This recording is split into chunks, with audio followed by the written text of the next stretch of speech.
హల్లెలూయా. దేవుడు మిమ్మల్ని దీవించి ఆశీర్వదించును గాక. ఆమేన్. యేసయ్యా నా యేసయ్యా, యేసయ్యా నా యేసయ్యా, యేసయ్యా నా యేసయ్యా, యేసయ్యా నా యేసయ్యా.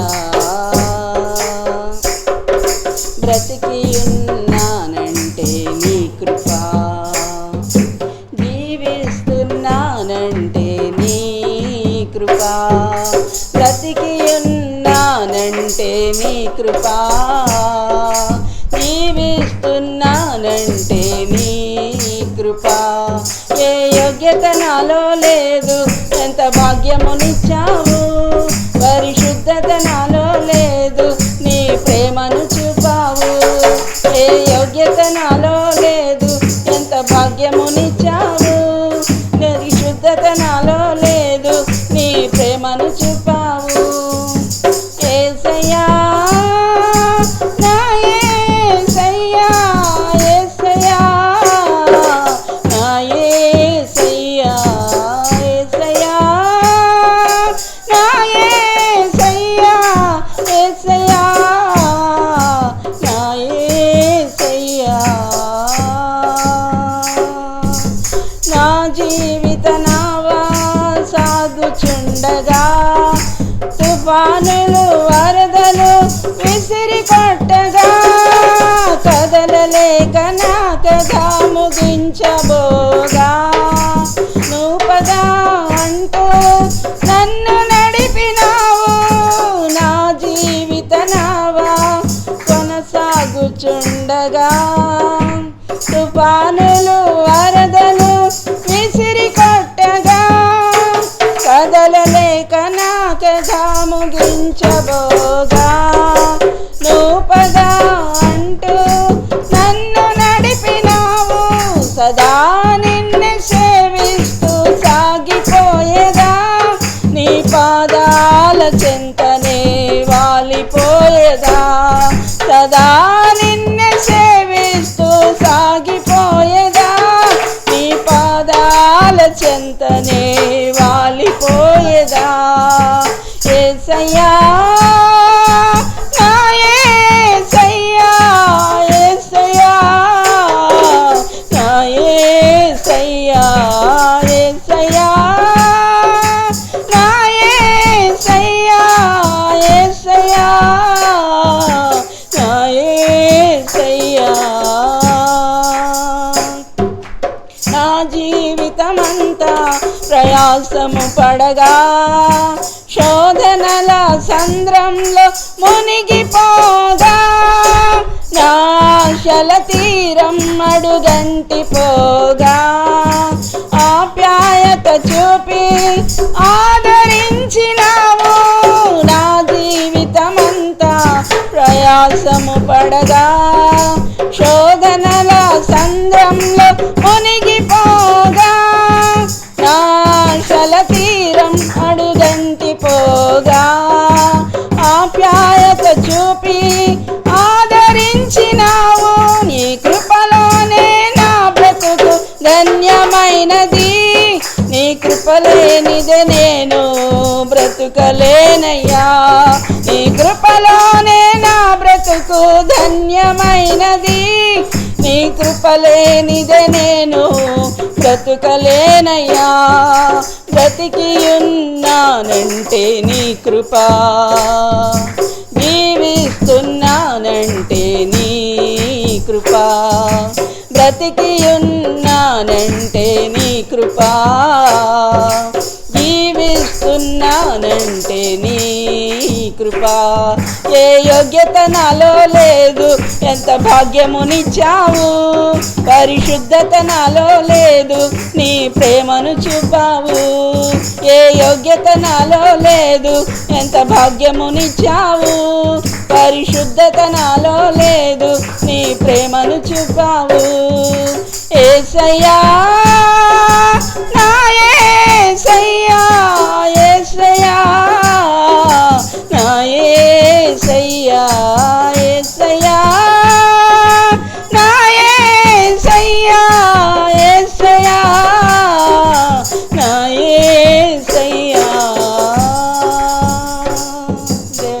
స్తోత్రం కలుగును గాక. జీవితం అంతా ప్రయాసే కదా, బద్దలైపోయే పరిస్థితులు అన్నమాట. భక్తుడు అనుభవాలు చక్కగా రాస్తారు. మన జీవితంలో తుఫాన్లు వస్తాయి, వరదలు వస్తాయి, సుడిగుండాలు వస్తాయి, పెనుగాలులు వస్తాయి. కానీ దేవుని యందు విశ్వాసం సడిలిపోకూడదు. ఆ విశ్వాసాన్ని సడిలిపోకుండా యేసు వైపు చూస్తూ మన ప్రయాణాన్ని ముందుకు కొనసాగించాలి. కొన్ని పాటలు, వాక్యాలు మనల్ని ఎంతో ఆదరిస్తాయండి. కష్టకాలంలో, ఆపద సమయంలో దేవుని మాటలు, దేవుని పాటలు కూడా మనకి ఎంతో గొప్ప ఆదరణ ఇస్తాయి. రోమీయులకు రాసిన పత్రిక 13వ అధ్యాయము 10వ వాక్యం చూడండి అమ్మా. ప్రేమ పొరుగు వారికి కీడు చేయదు గనుక ప్రేమ కలిగి ఉండుట ధర్మశాస్త్రమును నెరవేర్చుటయే. పైకి 9, 8 కూడా చదవండి. ఒకరినొకడు ప్రేమించడం విషయంలో తప్ప మరేమీ ఎవనికిని అచ్చి ఉండవద్దు. పొరుగు వానిని ప్రేమించువాడే ధర్మశాస్త్రమును నెరవేర్చువాడు. ఎలాగనగా వ్యభిచరింపవద్దు, నరహత్య చేయవద్దు, దొంగిలవద్దు, ఆశింపవద్దు అనినవియు మరి ఏ ఆజ్ఞ అయినను ఉన్న ఎడల అదియు నిన్ను వలె నీ పొరుగువానిని ప్రేమింపవలెను వాక్యములు. ప్రేమ పొరుగువానికి కీడు చేయదు గనుక ప్రేమ కలిగి ఉండుట నెరవేర్చుటే. చాలండి. దేవుని వాక్యాన్ని మనం నెరవేర్చడం అంటే ఏంటంటాము? దేవుడు ధర్మశాస్త్రాన్ని ఇచ్చాడు కదా. పాత నిబంధన గ్రంథంలో 10 ఆజ్ఞలు ధర్మశాస్త్రం ఆయన వ్రేలితో రాశారు. ఆ 10 ఆజ్ఞలు కాకుండా ఇంకా చాలా 618 ఆజ్ఞలు ఇంచుమించు దేవుడు ఇశ్రాయేలుకి ఇచ్చారు. కానీ వాళ్ళు దేవుని ఆజ్ఞలు నెరవేర్చడంలో తప్పిపోయారంట. ఎందుకు తప్పిపోయారు? ఇక్కడ చెప్తున్నాడు. ఎవ్వరికి ఏ విషయంలో అచ్చి ఉండద్దు, అంటే రుణపడి ఉండద్దు. ప్రతి రుణాన్ని తీర్చగలమేమో ఒకవేళ ఎవరి దగ్గరైనా ఏదైనా మనం రుణపడ్డామనుకుంటే ఆ రుణాన్ని ఎలాగైనా తీర్చుకోగలమేమో. కానీ ప్రేమ విషయంలో రుణాన్ని తీర్చలేమంట. ఒక వ్యక్తి నీ మీద చూపించిన ప్రేమ అది ఎప్పటికీ నువ్వు తీర్చలేవు. దేవుడు అలాంటి ప్రేమను చూపించాడు. ధర్మశాస్త్రం అంతా నెరవేర్చడం అంటే ఏంటంట? ప్రేమ ఏం చేస్తుందంట? పొరుగువారికి కీడు చేయదు, పొరుగువారికి హింస చేయదు. అది మన పొరుగువారికి మనం కీడు చేయకుండా ఉంటే ధర్మశాస్త్రం అంతా నువ్వు నెరవేర్చినట్టే అంటాడు దేవుడు. అది ఎప్పుడు నేర్చుకోవాలి మనం. ప్రతిసారి నేను చెప్తాను, ప్రార్థన చేసుకోవాలి. ఏం ప్రార్థన చేసుకోవాలి? ప్రభువా, నీ ప్రేమను నేను కలిగి ఉండాలి. నా మాటలతో కానీ, నా క్రియలతో కానీ, నా చేతలతో కానీ నేను ఎవ్వరికీ కీడు చేయకూడదు ప్రభువా, ఎవరిని కష్టపెట్టకూడదు. రోమా సంఘం అంట భయంకరమైనటువంటి హింసల్లో నుండి వచ్చిన సంఘం. అందుకని రోమా సంఘానికి మరి 16 అధ్యాయాలు ఉంటాయి. ఈ 16 అధ్యాయాల్లో మొదటి 1 నుంచి మనం 11 అధ్యాయాలు చూస్తే అదంతా థియరీ అన్నమాట.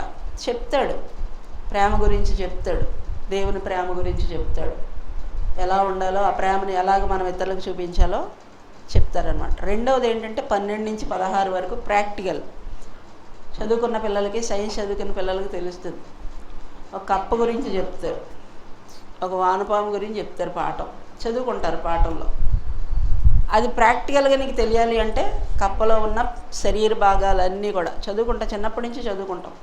కానీ ఇంటర్మీడియట్కి వచ్చిన తర్వాత, కాలేజ్ స్టేజ్కి వచ్చిన తర్వాత ఏం చేస్తారంటే ఆ కప్పని ఇచ్చి డిసెక్షన్ చేయమంటారు అనమాట. అది కోసి దాంట్లో నిజంగా ఇవన్నీ ఉన్నాయా లేదా అని ప్రాక్టికల్ అనమాట. కాబట్టి 11వ అధ్యాయం వరకు ఇలా ఉండాలి, ఇలా ఉండాలి అని చెప్పాడు. కానీ 12వ అధ్యాయం దగ్గర నుంచి మీలో ఉన్నాయా లేదా ఈ లక్షణాలు, ఈ ప్రేమ మీలో ఉందా లేదా, క్రైస్తవ నియమావళి అన్నమాట. కాబట్టి దేవుని బిడ్డలు ఎప్పుడు కూడా క్రైస్తవ సిద్ధాంతాల్ని చదవటం కాదు, వినటం కాదు, కానీ దాన్ని ఆచరణాత్మకమైన అనుభవంలోనికి తీసుకురావాలి. కార్యాచరణ అంటారు కదా, కార్యాచరణలోనికి తీసుకురావాలి.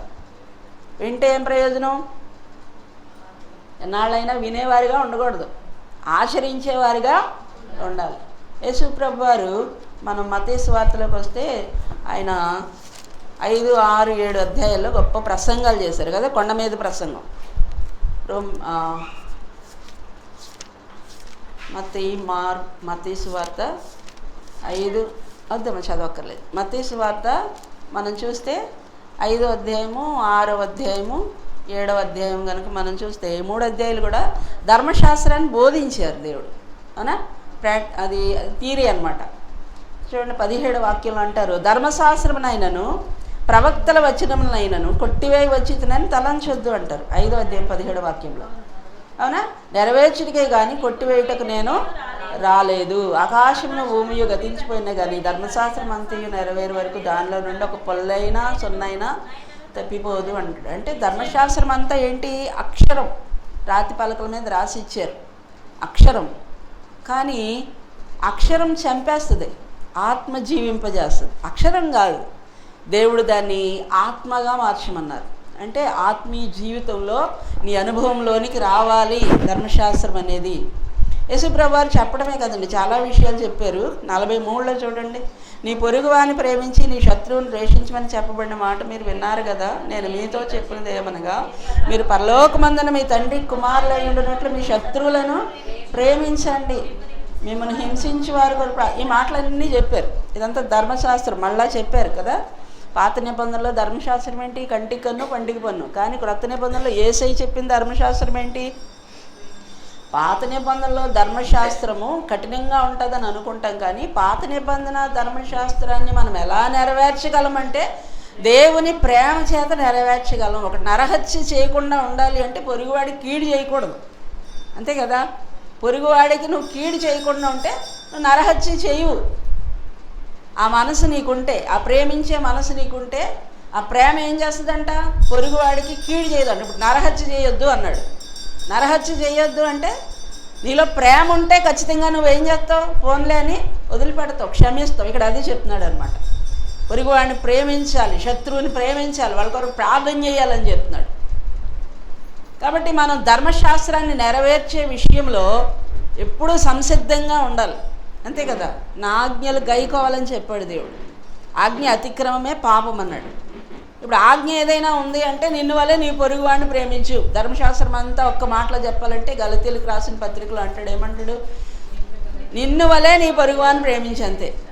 మొదట నీ దేవుడైన యెహోవాను ప్రేమించు, రెండవది నిన్ను వలే నీ పొరుగువాడిని ప్రేమించు. ఈ ప్రేమ ఏంటంటే నిస్వార్థమైన ప్రేమ, యేసయ్య ప్రేమ. అది దేవుడు ప్రేమించినట్లే మనం కూడా ప్రేమించగలగాల.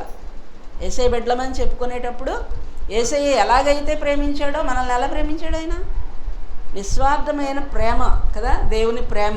స్వార్థం లేని ప్రేమ దేవుని ప్రేమ.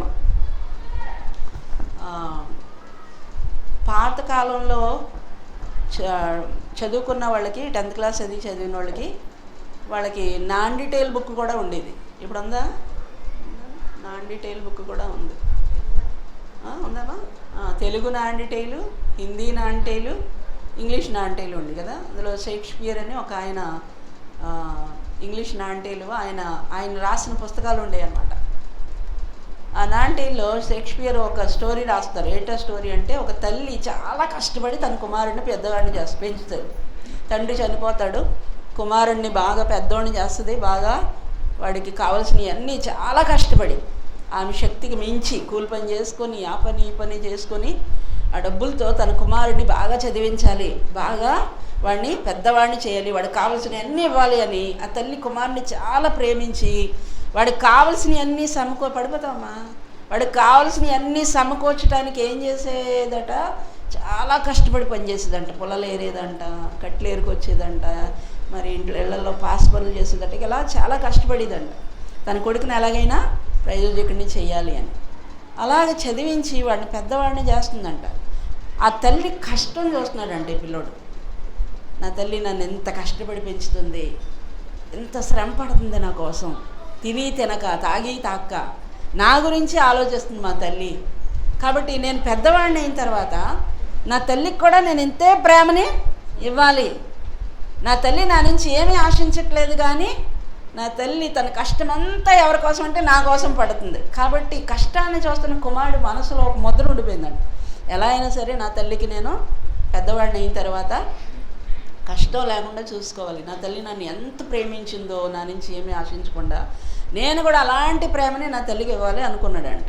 అనుకొని వయసు పెరుగుతూ ఉంది కదండి. ఒక వయసుకు వచ్చిన తర్వాత ఒక అమ్మాయిని ప్రేమించాడంట.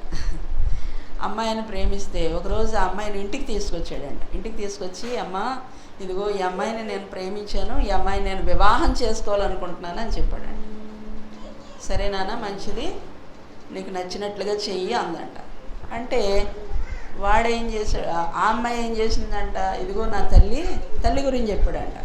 ఇదిగో నా తల్లి చిన్ననాటి నుంచి నన్ను చాలా కష్టపడి పెంచింది మా తల్లి, నాకు కావాల్సినవి అన్నీ ఇచ్చింది, అవన్నీ ఇవ్వటం కోసం నా తల్లి చాలా శ్రమపడ్డది, చాలా కష్టపడ్డది. కాబట్టి నేను వివాహం అయిన తర్వాత నా తల్లిని మర్చిపోకూడదు. నా తల్లిని నేను ఎంత ప్రేమగా నన్ను చూసిందో, నా వివాహం అయిన తర్వాత కూడా నా తల్లిని నేను అంతే ప్రేమగా చూడాలి, నా తల్లి అంటే నాకు చాలా ఇష్టం అన్నాడంట. సరే అంది, వెళ్ళిపోయింది. వెళ్ళిపోయిన తర్వాత ఆమెలో ఒక చేదైన వేరు మొలవడం మొదలైందండి. ఇదేంటి, నన్ను చూసినప్పుడేమో నువ్వంటే నాకు చాలా ఇష్టం, నిన్ను తప్ప నేను ఈ లోకంలో ఎవరిని ప్రేమించట్లేదు, దేన్ని ప్రేమించట్లేదు అన్నాడు. ఇప్పుడేమో ఇంటికి తీసుకొచ్చి తల్లిని ప్రేమిస్తున్నాను అంటున్నాడు. నన్ను ప్రేమిస్తున్నాడా తల్లిని ప్రేమిస్తున్నాడా అని ఈవిడ ఆయనకి ఆ అబ్బాయికి ఒక పరీక్ష పెట్టిందంట. రోజు నువ్వు రా, ఇంటికి రా, నీతో మాట్లాడాలి అందంట. సరే వెళ్ళాడు. వెళ్ళిన తర్వాత నువ్వు చూస్తే నేనంటే నీకు ప్రేమ అని చెప్పావు కదా, ఇప్పుడేమో నా తల్లి అంటే ప్రేమ అంటున్నావు ఏంటి అంటే, అవును నువ్వన్నా ప్రేమే, నేను తల్లి అన్న ప్రేమ, ఇద్దరిని నేను సమానంగా ప్రేమిస్తున్నాను, ఎవరు ఎక్కువ కాదు తక్కువ కాదు. అలా కాదు, నువ్వు నీ తల్లి అంటే ఇష్టమా నేనంటే ఇష్టమా చెప్పన్నాడు. అది చాలా కష్టం కదా చెప్పడం. చిన్నప్పటి నుంచి నేను ఎంత పెద్దవాడిని అయ్యానంటే, ఇంత ప్రయోజకుడిని అయ్యానంటే నా తల్లి కష్టం వల్ల నేను ఎంత పెద్దవాడిని అయ్యాను, ప్రయోజకుని అయ్యాను. ఇప్పుడు నువ్వేమో నేను ఎక్కువ ఆవిడ ఎక్కువ అని అడుగుతావేంటి? నువ్వు నా జీవిత భాగస్వామి, ఆమె నన్ను కన్న నా తల్లి. కాబట్టి ఎవరిని తక్కువని చెప్పను, ఎవరిని ఎక్కువని చెప్పను. నిన్నెంత ప్రేమిస్తున్నానో, నీ కొరకు నేను ఎంతగా ఆరాట పడుతున్నానో, నిన్నెంత ఆరాధిస్తున్నానో, నా తల్లిని కూడా నేను అంతే ప్రేమిస్తున్నాను అన్నాడట. అప్పుడు ఆవిడ అన్నదంట, ఒకరోజు రమ్మని ఒక చాకు ఇచ్చిందంట. చాకు ఇచ్చి, నువ్వు నిజంగా నన్ను ప్రేమిస్తున్నావా అందంట. నిజంగా నిన్ను ప్రేమిస్తున్నాను. మరి మీ అమ్మను మా అమ్మను కూడా ప్రేమిస్తున్నాను, నిన్ను కూడా ప్రేమిస్తున్నాను, ప్రాణప్రదంగా ప్రేమిస్తున్నాను అన్నాడు. అయితే సరే, ఇదిగో ఈ చాకు తీసుకొని నీ గుండె కోసి నాకు ఇయ్యందంట. ఆలోచించాడంట. ఆలోచించుకొని, నా తల్లి నన్ను ఎంతగా ప్రయాసపడి పెంచింది, నా తల్లి మీద నాకు ప్రేమ ఉంది, అలాగని ఈ అమ్మాయి మీద తక్కువ లేదు, ఈ అమ్మాయి మీద కూడా ప్రేమ ఉంది. నాది నిస్వార్థమైన ప్రేమ అయితే, బదులాశించని ప్రేమ అయితే, ఇదిగో ఈ బిడ్డను నేను ఎంత ప్రేమిస్తున్నానో ఈ బిడ్డకు తెలియజేయాలని చెప్పి ఆ చాకు తీసుకుని కోసేసుకుని గుండె తీసామని చేతిలో పెట్టాడు. బతుకుంటాడు, చచ్చిపోతాడు. ఎందుకు అలా చేశాడంటే ఆమె కళ్ళల్లో ప్రేమను చూస్తున్నాడట. ఆమె కళ్ళల్లో ఈయన పట్ల ఉన్న ఆరాధనను చూస్తున్నాడు. కానీ ఆమెకి ఏంటంటే ఆయన ప్రేమలో ఏదో లోపం కనపడుతుంది. ఆయన ప్రేమలో లోపం లేదు, కానీ ఆమె అర్థం చేసుకోలేకపోతుంది. అది చాలా ఆరాధిస్తుంది దీన్ని, చాలా ప్రేమిస్తుంది దీన్ని, కానీ ఆ ప్రేమని మరి ఆమెకు మాత్రమే సొంతం అవ్వాలని ఆయనకు ఒక పరీక్ష పెట్టింది. వెంటనే ఏం చేశాడట, ఆ చాకు తీసుకొని గుండె కోసి బతుకుతాడు, చచ్చిపోతాడు. నిస్వార్థమైన ప్రేమ అంటే అలా ఉంటుందండి. ఏమీ ఆశించని ప్రేమ, బదులు ఆశించని ప్రేమ. అది స్టోరీ రాశాడు ఆయన, అది జరిగిందో లేదో మనకు తెలియదు, కానీ మన యేసయ్య ప్రేమ అలాంటి ప్రేమే, అగాపే ప్రేమ కదా, నిస్వార్థమైన ప్రేమ, బదులు ఆశించని ప్రేమ. ఆయన బోధించడమే కాదు, ఆయన చేసి చూపించాడు. సరే, 5, 6, 7 అధ్యాయాల తర్వాత మనం 8వ అధ్యాయంలోకి వస్తే, 8వ అధ్యాయంలో యేసు ప్రభు వారు గొప్ప అద్భుత కార్యాలు చేస్తున్నారు కదా. ఒక కుష్ఠరోగి వచ్చాడట. ఒక కుష్ఠరోగి వచ్చి, ఇప్పుడు 7వ అధ్యాయం వరకు ప్రాక్టికల్ థియరీ చెప్పారు. 8వ అధ్యాయం దగ్గరికి వచ్చేసరికి యేసయ్య యొక్క క్రియాత్మకమైన కార్యాలు చూస్తున్నాం మనం. ఈ 8వ అధ్యాయంలో మనం చూస్తే మొదట ఒక కుష్ఠరోగి కనపడతాడు. ఆ కుష్ఠరోగి ప్రభు దగ్గరికి వచ్చి, ప్రభువా నీకు ఇష్టమైతే నన్ను శుద్ధినిగా చేయగలవంటాడు. దేవుడు అంటాడు, నాకు ఇష్టమే, నువ్వు శుద్ధుడవు కమ్మని మాట చెప్పలేదు, కానీ వాడి చేతితో తాకి, వాడిని ముట్టుకొని, వాడిని రొమ్ముని ఆనించుకొని అంటాడు కదా, ప్రభువా నీకు ఇష్టమైతే నన్ను శుద్ధినిగా చేయగలవనను. అందుకు ఆయన చెయ్యి చాపి వాడిని ముట్టి, అంటే చెయ్యి చాపి మన దగ్గరికి తీసుకొని, నాకు ఇష్టమే, నువ్వు శుద్ధుడవు కమ్ము. అంటరానివాడు, సమాజం తోసేసింది, సమాజం వాడిని అంటరానివాడుగా చూస్తుంది. సమాజానికి వెలివేయబడిన స్థితిలో ఉన్నాడు. ఎవ్వరు కూడా అతన్ని ముట్టుకోవడానికి ఇష్టపడట్లేదు, సమాజంలోకి అతన్ని చేర్చుకోవడానికి ఇష్టపడట్లేదు. సమాజంలో నుంచి వెలివేయబడిన వ్యక్తి. పూర్వకాల కుష్ఠరోగులు అంటే పట్టణానికి ఎక్కడో వెలుపట జీవించాలన్నమాట. అలాంటి వ్యక్తిని ముట్టుకొని చెయ్యి చాపి ముట్టి అతన్ని స్వస్థపరిచాడంట. రెండవ సంఘటన ఏం జరిగింది? ఒక శతాధిపతి వచ్చాడు. శతాధిపతి వచ్చి, నా దాసుడు పక్షవాయుతో బాధపడుతున్నాడు, నువ్వు వచ్చి బాగు చేయమంటే దేవుడు అక్కడ భేదం చూపించలేదు. ఆయన వీడు అన్యుడు కదా, వీడికి ఎందుకు చేయాలి స్వస్థత అనుకోలేదు. వాడు దూరస్తుడైనా కూడా కదండి, దేవుని అంగీకరించని వాడైనప్పటికీ కూడా, అన్యజనుడు అయినప్పటికీ కూడా దేవుడు అతన్ని కూడా ప్రేమించి అతను దాసుడిని స్వస్థపరిచాడు. మూడవది పేతురు అత్త జ్వరంతో ఉన్నప్పుడు ఆమెను కూడా ఏం చేశాడట దేవుడు? 14లో కదా. తర్వాత యేసు పేతురు ఇంట్లో ప్రవేశించి జ్వరంతో పడి ఉన్న అతని అత్తను చూచి ఆమె చెయ్యి ముట్టగా జ్వరం ఆమెను విడిచెను. అంతటా ఆమె లేచి ఆయనకు ఉపచారం చేయసాగారు. ఇక్కడ పేతురు అత్త గురించి ఎందుకు రాశారు అంటే, ఆనాటి కాలంలో సమాజంలో స్త్రీకి విలువ లేదు. గ్రీకులు కానీ, రోమీలు కానీ, యూదులు కానీ స్త్రీలను గౌరవించేవారు కాదు. స్త్రీలను పెద్ద పట్టించుకునేవారు కాదు. వాళ్ళకి బలహీనతలు వచ్చినా కూడా అలా పడేసేవారు అంతే. వాళ్ళని బానిసలుగా చూసేవారు. కానీ యేసు ప్రభు వారు ఆనాటి కాలంలో విలువ లేనటువంటి స్త్రీకి కూడా విలువనిచ్చారు కదా. ఇవన్నీ జరిగిన తర్వాత ఏం జరిగింది? ఆ సాయంత్రం వరకు మాట్లాడుతూ ఉన్నారు. 5వ అధ్యాయం నుంచి 6, 7 అధ్యాయాలు మనం చూస్తాం కదా. మాట్లాడుతూ ఉన్నారు. చాలా అలసటగా ఉంది. ఆ టైంలో ప్రభువారు అన్నారు, మరి 23వ వాక్యంలో చూస్తే శిష్యులు కూడా చాలా అలసిపోయారు.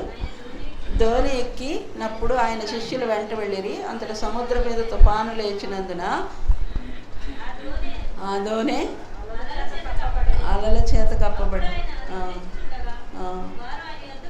ప్రభువా నశించిపోచున్నాము, మమ్మల్ని రక్షించమని చెప్పి ఆయనను లేపిరి. అందుకు ఆయన అల్ప విశ్వాసులారా ఎందుకు భయపడుతున్నారని వారితో చెప్పి గాలిని సముద్రమును గద్దింపగా మిక్కిలి నిమ్మళమైన మనుషులు ఆశ్చర్యపడి ఈయన ఎట్టివాడో, ఈయనకు గాలియు సముద్రమును లోబడుచున్నవని చెప్పుకొని. చూడండి, ప్రభువారు అంటారు, మరి అద్దరికి బయలుదేరి వెళ్ళిపోదాం మనం. ఇక్కడ ఉండదు కానీ ఆ మాటలు లోకాసు వార్తలో చూస్తాం మనం. ఏమంటారు? లోకాసు వార్త 8వ అధ్యాయము 9వ అధ్యాయము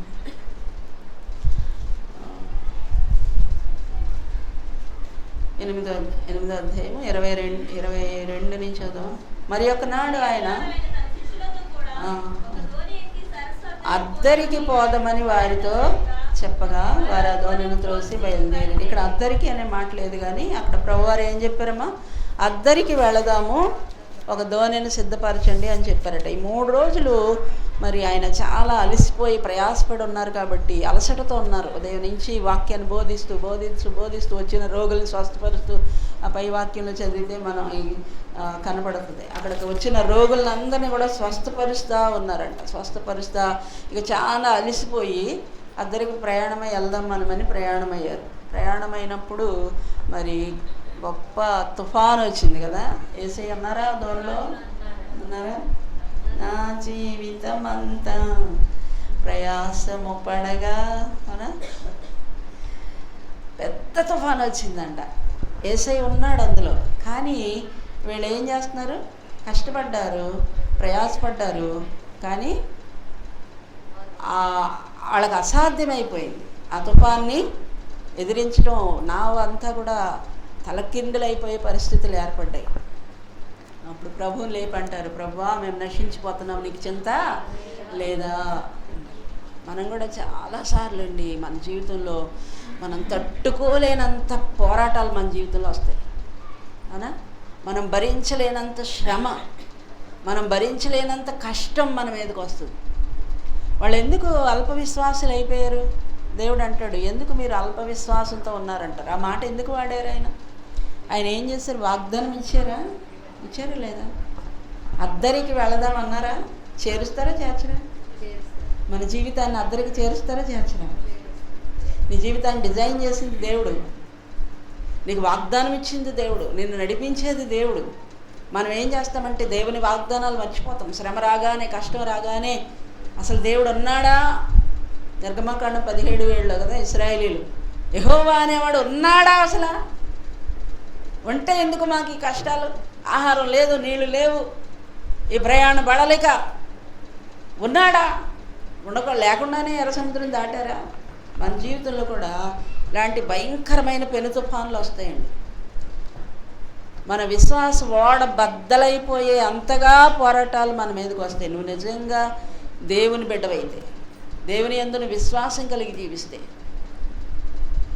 దేవుని నువ్వు నమ్ముకున్నావంటే, మనం అనుకుంటాం క్రైస్తవ జీవితం అంటే దేవుణ్ణి నమ్ముకుంటే అన్ని బాధలు పోతాయి అనుకుంటాం. లోక సంబంధంగా బాధలు పోతాయేమో కానీ ఆత్మ సంబంధంగా పోరాటం అధికమవుతుంది. ఆత్మీయ జీవితంలో పోరాటాలు అధికమవుతాయి దేవుని బిడ్డ. వీళ్ళ ముందు దేవుడు ఎన్నో కార్యాలు చేశాడు. దోణి ఎక్కక ముందు దేవుడు ఏం చేశాడు? కుష్ఠరోగిని బాగు చేశాడు. ఏంటి? ఒక అన్యుడి యొక్క దాసుడిని స్వస్థపరిచాడు. మూడవదిగా పేతురు అత్త జ్వరంతో ఉంటే బాగు చేశాడు. ఇన్ని చేసిన దేవుడు అంటే వాళ్ళకి అక్కడ ఏం అర్థం అవ్వాలి? ఆయనకు రోగం మీద అధికారం ఉంది. ఎలాంటి రోగాన్నైనా బాగు చేయగలడు ఆయన. ఒక అన్యుడు వచ్చి అడిగినా కూడా కదా, వాళ్ళ ముగ్గురు కూడా తృణీకరించబడిన వాళ్ళు, వాళ్ళందరూ వెలివేయబడిన వాళ్ళు, సమాజానికి అక్కర్లేని వాళ్ళు. దేవుడు కోరుకున్నాడు వీళ్ళని, ఈ 12 మంది శిష్యుల్ని కోరుకున్నాడు. ఈరోజు దేవుడు నిన్ను నన్ను కోరుకున్నాడు, అవునా కదా? కాబట్టే మన కొరకు రక్తం కార్చి మనల్ని ఆకర్షించాడు. దేవుని సన్నిధికి రావాలంటే మన వల్ల కాదండి. ఎంతోమందికి సువార్త చెప్తాం, వస్తారా? అందరు నమ్మరు, అందరు రారు. ఎందుకు రారు? హృదయాలు కఠినం చేసుకుంటారు. ఎందుకు చేసుకుంటారు? దేవుడు ఆకర్షించడు వాళ్ళని, అంతే. పరమగీతాల్లో అంటది కదా, నన్ను ఆకర్షించి మేము ఈ దగ్గరికి పరిగెత్తుకొని వస్తాం. దేవుడు ఎవరినైతే ఆకర్షిస్తాడో, ఒరే బాబుగా ఎక్కడికి వెళ్తున్నా?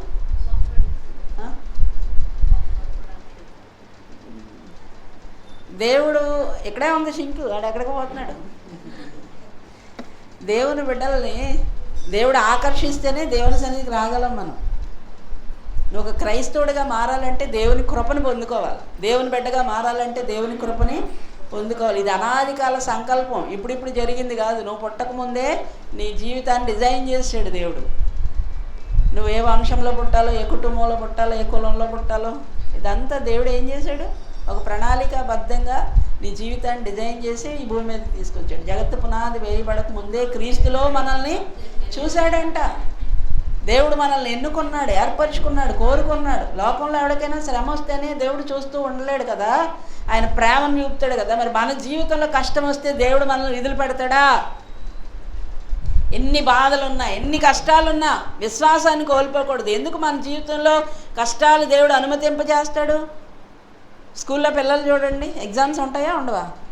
మాస్టర్ అన్నారంట, ఒరే హోంవర్క్లు రాసిన వాళ్ళందరూ హోంవర్క్లు చూస్తాను ఇప్పుడు నేను, నోట్స్లు రాశారా తీసుకురండి రా అన్నాడంట. రాసినోడు ఏమంటాడు? సార్ రాశాను సార్ అని పుస్తకం తెస్తాడు. రాయనోడు బిత్తర చూపులు చూస్తూ ఉంటాడు. మాస్టర్కి అర్థమైపోయింది, కొంతమంది రాయలేనట్టుంది, మొఖాల్లో వెలుగు కనపడట్లేదు, ఒరే మధ్యాహ్నం చూస్తాను రా, మీ హోంవర్క్లు ఇప్పుడు కాదులే మధ్యాహ్నం చూస్తాను అన్నాడంట. ఇక ఆ రాయనోడికి ఎంత సంతోషం అంటే, ఒక అవకాశం ఇచ్చారు మాస్టారు, వీడు పుస్తకం తీసుకొని గబగబా ఇప్పుడు రాసేయడం మొదలు పెడతాడనమాట. తిండి కూడా తిండాడు, ఎందుకంటే మధ్యాహ్నం బుక్ చూపించాలి. కానీ రాసేసిన వాడికి, అవునా కదా? మన జీవితంలో కూడా పరీక్షలు వస్తే భయపడకూడదు, ఆ పిల్లోడు భయపడినట్టు. ఎందుకంటే సిద్ధంగా లేవు, నువ్వు దేవుని కొరకు నమ్మకంగా జీవించలేకపోతున్నావు, దేవుని వాగ్దానాలని నమ్మలేకపోతున్నావు. అది మొదటి కారణం. ఎందుకు నీ జీవితంలో అధైర్యం, పిరికితనం, శ్రమ రాగానే దేవుడు ఉన్నాడా, ఎక్కడున్నాడు, ఎందుకు నన్ను చూడట్లేదా, నాకు ఈ కష్టాలేంటి అని దిగులు పడిపోతున్నావు, భయపడిపోతున్నావు అంటే దేవుని వాగ్దానాలు ఎన్ని ఉన్నాయో అన్నీ మర్చిపోతున్నావు నువ్వు. అది ప్రతినిత్యం దేవుడు మనతో మాట్లాడుతూ ఉంటాడు. భయపడకు, దిగులు పడకు. యాకోబుకి ఆ త్రోవలో దేవుడు కనపడి అంటాడు కదా, నువ్వు భయపడకు, నేను నీకు తోడుగా ఉంటాను, నువ్వు వెళ్ళి ప్రతి స్థలమందు నేను నిన్ను ఆశీర్వదిస్తాను, నువ్వు ఇదిగో విస్తారమైన ఆస్తితో, సంపదతో, నీ భార్య పిల్లలతో నువ్వు తిరిగి వస్తావు, నువ్వు తిరిగి వచ్చే వరకు నేను నీకు తోడుగా ఉంటాను, నిన్ను విడిచిపెట్టను అన్నాడు. నిన్ను విడవను, నిన్ను ఎడబాయను అన్నాడు. అవునా కదా? ఇప్పుడు యాకోబుకి మళ్ళా దేవుడు దర్శనం ఇచ్చాడంట. అతని పరిస్థితి అంతా తారుమారైపోయింది. మాంగారి దగ్గర సరైన ఆదరణ దొరకట్లేదు. నిన్న మొన్న ఉన్నట్టు అతని మొహం లేదు. దేవుడు అంటాడు, అతనికి ఆ గ్రహింపు రావట్లేదు, బాధపడుతున్నాడు. జీతం 10 మార్లు మార్చాడంట. ఎప్పుడు చెప్తున్నాడు ఆ విషయాలన్నీ భార్యలకి? దేవుడు మాట్లాడిన తర్వాత చెప్తున్నాడు. భార్యల్ని వివాహం చేసుకున్నాడు. 29వ అధ్యాయంలో 30వ అధ్యాయంలో చక్కగా సంతానాన్ని కన్నాడు. ఇక 31వ అధ్యాయంలో దేవుడు దర్శనం ఇచ్చాడంట.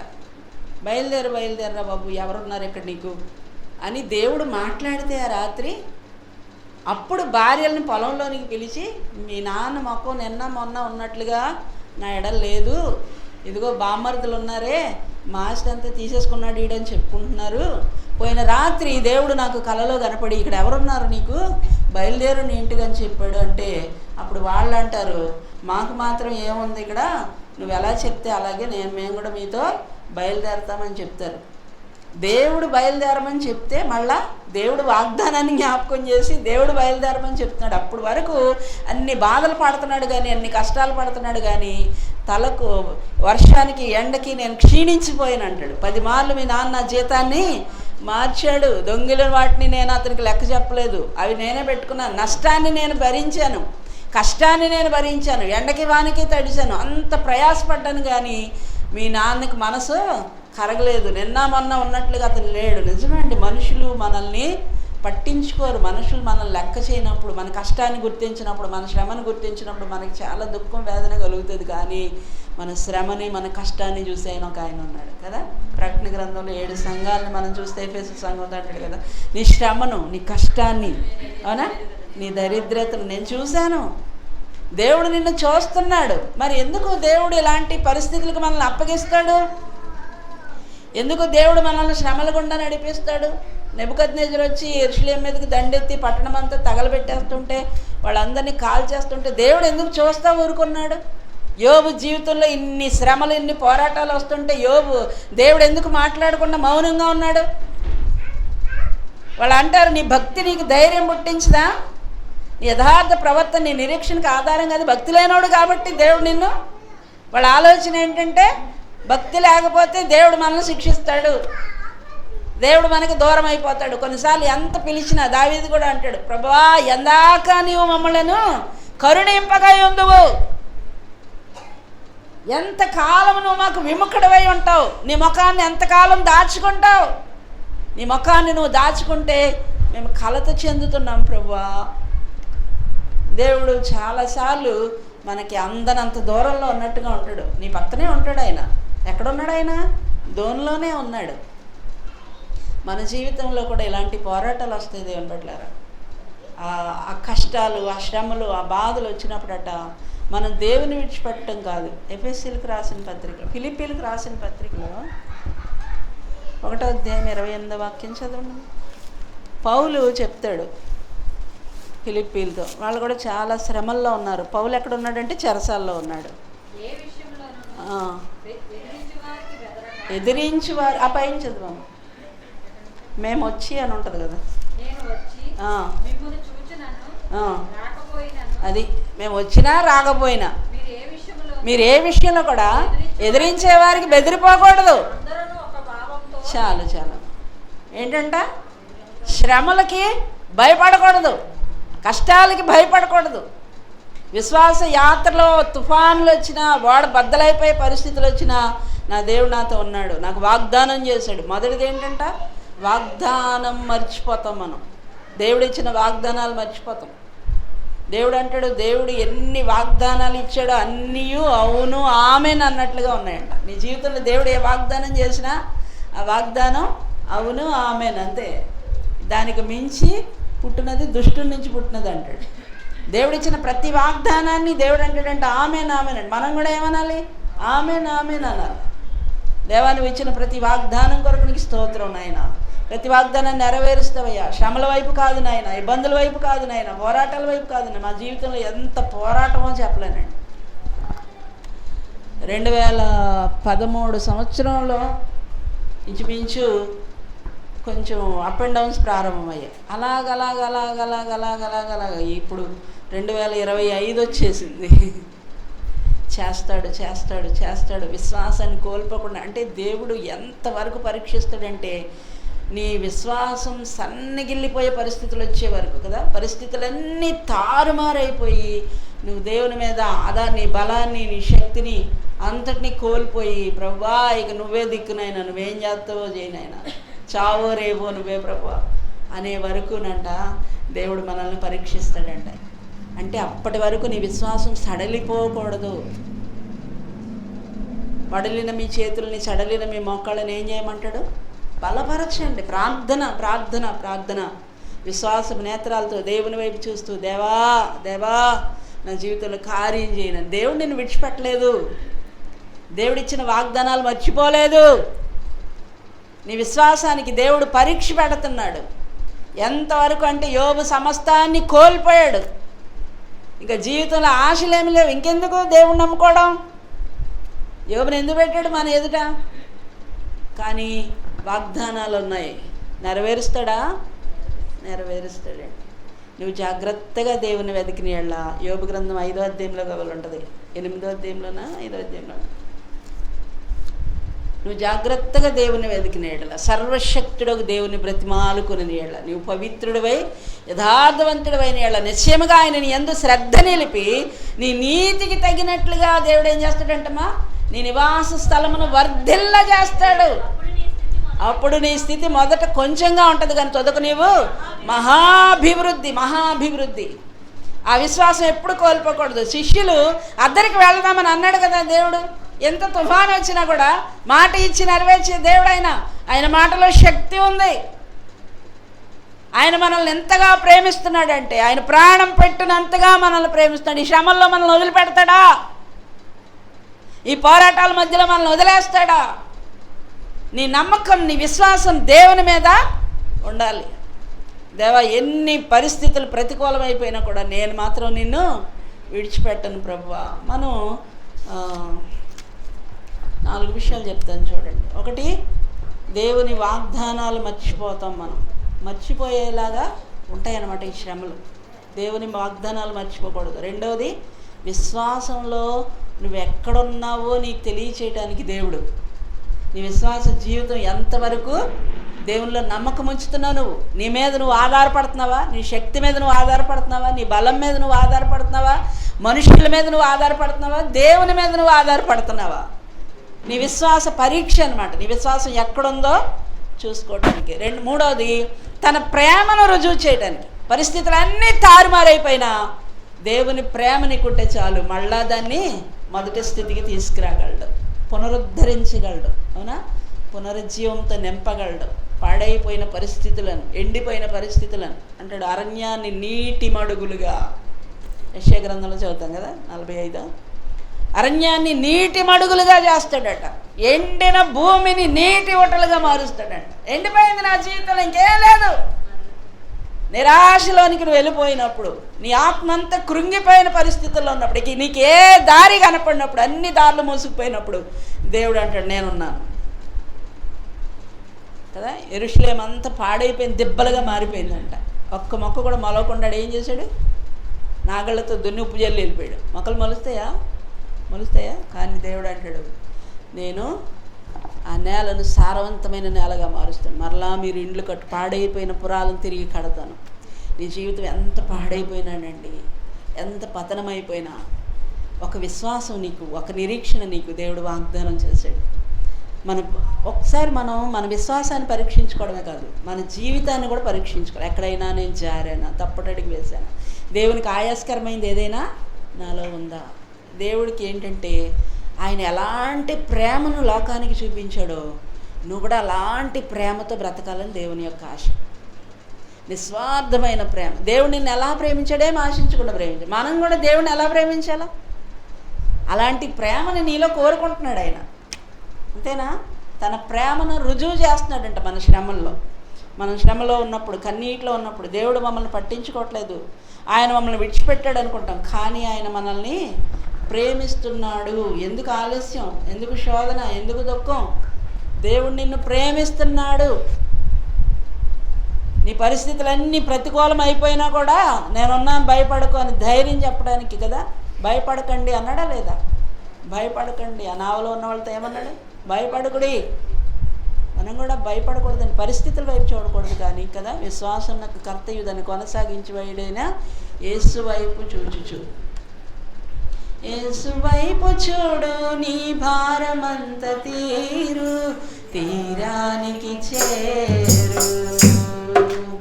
యేసు వైపు చూడు, నీ భారమంత తీరు, తీరానికి చేరు. ఎంత దూరమైనా అది, ఎంత భారమైనా, ఎంత దూరమైనా అది, ఎంత భారమైనా, యేసు వైపు చూడు, నీ భారమంత తీరు, తీరానికి చేరు. నీ జీవితంలో ఎంత భారమైపోయినా అండి, ఎంత కష్టమైపోయినా నీ జీవితం బ్రతకటానికి ఆశలిక లేవు అనుకున్నప్పుడు కదా, పాడుకున్నాం ఇందాక పాట, బ్రతకడానికి ఆశలు ఇక్కడ లేవు అనుకున్నప్పుడు కూడా అంట దేవుడట నడువు లేచి అని మనల్ని నడిపిస్తాడంట. నేను నీతో కూడా ఉన్నాను కదా, నీ కృప, ఆయన కృప మనల్ని బలపరుస్తుంది. దేవుని బిడ్డలారా 2-3 విషయాలు చెప్పాను కదా. 4వ విషయం, ఆయన రాజ్యం విస్తరింప చేయడానికి ఆయన రాకడ బహు సమీపముగా ఉంది. అవునా? దేవుని రాకడ బహు సమీపముగా ఉంది. మనకి శ్రమలు అధికమవుతాయి, కష్టాలు అధికమవుతాయి. ఎందుకంటే లోకంలో మనం జీవిస్తూ ఉన్నాం, అపవాది యొక్క అధికారం క్రింద మనం ఉన్నాం. లోకాధికారి ఎవరు? దేవుడు అంటాడు కదా, ఈ లోకాధికారి వస్తున్నాడు, వాడితో మనకు పని ఏంటి అంటాడు. తట్టుకోలేని శ్రమలు, హింసలు మన జీవితంలో రాబోతున్నాయి, ఒత్తిడి రాబోతుంది లోకానికి. దేవుడు చెప్తాడు కదా, లోకాసువార్తలో ఆయన చెప్తారు. ఏమని చెప్తారంటే, ఆయన రాకముందంట, ఆయన రాకడకు ముందంట మనం అనేక కష్టాలు అనుభవించాల్సి వస్తుందట. చూడండి లోకాసువార్తలోకి రండి ఒకసారి, ఇంకేం చేస్తాను నేను.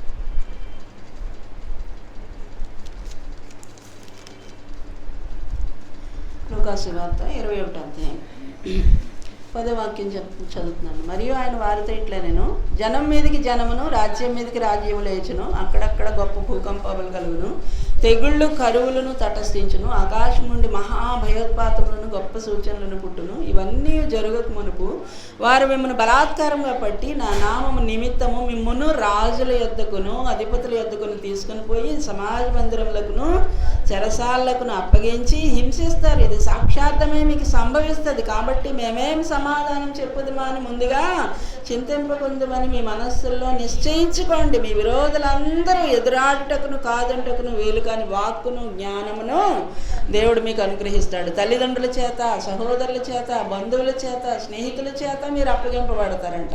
వారు మీలో కొందరిని చంపించరు. నా నామము నిమిత్తము మీకు మనుషులందరి చేత ద్వేషించబడుదురు, కానీ మీ తల వెంట్రుకలలో ఒక్కటైనను నశింపదు. ఒత్తిడి వస్తుందని చెప్తున్నాడా? రాకడకు ముందు, యేసయ్య ఎత్తబాటుకు ముందు ఆయన మధ్యాకాశంలోకి రాబోతున్నాడు. శిష్యులు అడిగారంట, నీ రాకడకు సూచనలేంటి, యుగ సమాప్తికి సూచనలేంటి? 2 విషయాలు అడిగారు. దేవుడు చెప్తా ఉన్నాడు, ఆయన రాకడ 2 విధాలుగా ఉంటుంది. ఒకటి ఆగమనం. ఆగమనం అంటే ఆయన మధ్యాకాశంలోకి వస్తాడు, భూమి మీదకి రాడు. రెండవది ప్రత్యక్షత. తర్వాత సంఘాన్ని తీసుకొని భూమి మీదకి వస్తారు. సంఘం పైకి ఎత్తబడిన తర్వాత 7 ఏండ్లు భయంకరమైన శ్రమల కాలం ప్రారంభమవుతుందంట. కానీ మనకి కూడా శ్రమలు ఉన్నాయని చెప్తున్నాడు. విశ్వాసానికి పరీక్ష పెట్టాలా వద్దా? మరి మన విశ్వాసానికి పరీక్షలు వస్తేనే కదా, మనం ఆ పరీక్షలో నెగ్గితేనే కదా మనం ఎంత విశ్వాసంగా ఉన్నదో తెలుస్తుంది. కాబట్టి దేవుని బిడ్డలమైన మన జీవితాల్లో దేనికి భయపడకూడదు. కానీ 21లోనే చెప్తాడు చూడండి, 34లో, మీ హృదయాలు ఒకవేళ తిండి వలన, మత్తు వలన, ఐహిక విచారముల వలన మందముగా ఉన్నందున ఆ దినం అకస్మాత్తుగా మీ మీదికి ఉరి వచ్చినట్లు రాకుండా మీ విషయమై మీరు జాగ్రత్తగా ఉండండి. ఆ దినము భూమి అంతటా నివసించి వారందరి మీదకి అకస్మాత్తుగా వచ్చిన కాబట్టి మీరు జరగబో వీటిని ఎల్లను తప్పించుకొని మనుష్య కుమారుని ఎదుట నిలబడటకు శక్తి వలవారగినట్లు ఎల్లప్పుడూ. అది నీ విశ్వాసం బలపడాలంటే నువ్వు ప్రార్థనలో ఎక్కువగా ఉండాలి. శ్రమల వైపు చూడకూడదు, పరిస్థితుల వైపు చూడకూడదు, కానీ ప్రభువు వైపు చూడాలంట. వాళ్ళ వాగ్దానాన్ని మర్చిపోయారు, యేసు తమతో ఉన్నాడన్న సంగతి మర్చిపోయారు. విశ్వాసాన్ని కోల్పోతున్నారు. అందుకే దేవుడు అంటాడు, అల్ప విశ్వాసులారా. మన జీవితంలో విశ్వాసం బలమైంది అయితే కదా, నీ విశ్వాసం బలమైంది అయితే అరణ్యం కూడా ఏదైనాగా మార్చబడుతుందంట.